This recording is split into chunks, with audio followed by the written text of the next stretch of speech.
నీలకంఠేశ్వర ఆలయంలో హుండీ చోరీ. సీసీ కెమెరాల్లో రికార్డైన దృశ్యాలు. పాతపట్నం నియోజకవర్గ కేంద్రంలో వెలిసిన ప్రముఖ పుణ్యక్షేత్రం శ్రీ శ్రీ శ్రీ నీలకంఠేశ్వర స్వామి దేవాలయంలో అర్ధరాత్రి దొంగలు పడ్డారు.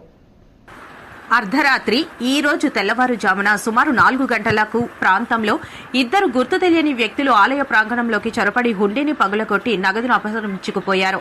గురువారం ఉదయం ఆలయానికి వచ్చిన అర్చకులు ఆలయ తలుపుల గొల్లెం మరియు తాళం పగిలిపోయి ఉండటాన్ని గమనించి వెంటనే పోలీసులకు సమాచారం అందించారు. రంగంలోకి దిగిన పోలీసులు ఆలయంలోని సీసీటీవీ ఫుటేజీలను పరిశీలించారు. కాగా అర్ధరాత్రి 12:20 సమయంలో ఇద్దరు దొంగలు లోపలికి ప్రవేశించి ఈ చోరీకి పాల్పడినట్లు సీసీ కెమెరా దృశ్యాల ద్వారా పోలీసులు ప్రాథమికంగా గుర్తించారు.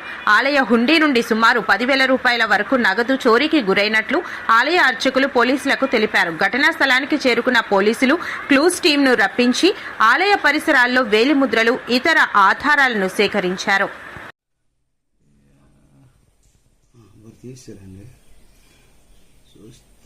ఆ టైంలో మనం ఏ పోజుకి వచ్చినా బిజారే అక్కడ రుద్రం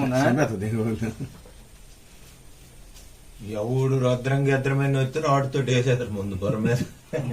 మరి వాడు ఏడికి కాయచున్నాడు అక్కడ కాచుండు అలా మిట్లు పక్కన కూకున్నాడు. నాయన మీ పుండి ముందు అవుడు 12 గంటకి ఎట్టి రుద్రాలకి ఎట్టి తెచ్చేకండి అవుడు తీసి లైట్ ఉంది చేతిలో టార్చ్ ఉంది. మాట్లాడు కుస్తీ పడుతుండ బాబా లాగా డోర్ తీసారు. డోర్ వచ్చిందండి.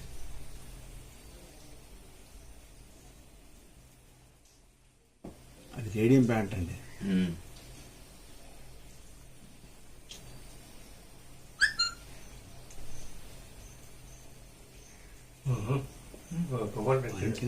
తువ్వాలి 6 తువ్వాలు ఇప్పాడండి మొక్కమంది. అవి డబ్బులు అందలేయడానికి 6 తువ్వాలు ఇప్పాడండి.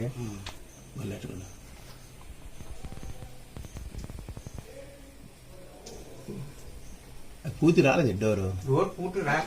అగా తీస్తాను అందరూ వేస్తున్నాడు. ఇంక రేపు తీస్తాను అన్నట్టుండి చిల్లర అడిగిన వాళ్ళందరూ ఫోన్లు చేశారు. రేపు వెంకటేశ్వర కోవాలి నీలకంఠేశ్వర కోవాలి చేస్తామని కవర్ తెచ్చారండి అక్కడ.